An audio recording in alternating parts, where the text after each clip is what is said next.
Vasilije sveti, ponose monaha, nastavniče dobri, svetih pustinjaka, koju tanja zvijezda tvojih nam se javlja, poborniče mudri svetog pravoslavlja.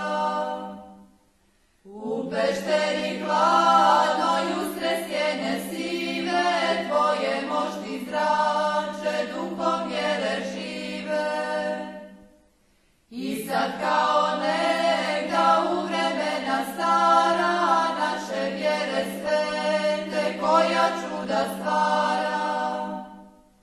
Blagovjerni narod stiže sa svih strana, pod ostroške vise grli svakog dana. Da cijeliva tebe duhovnog pastira i napoji dušu rajskog mira.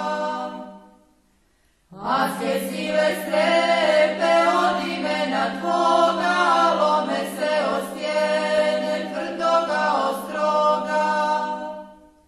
Brašnom s tobom dišu mržnje neizmjerne, da nam smute vjeru, da uplaše vjerne.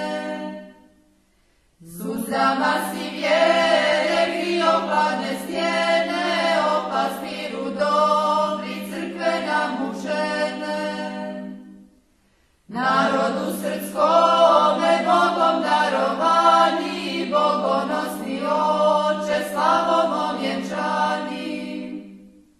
Na životnoj stazi vjere i nadanja, naših je uspona i naših padanja. Molitvama tvojim ljubav nam osnaži, da smo vazda budni na duhovnoj straži. Moli za sve vjerne, za obite sve,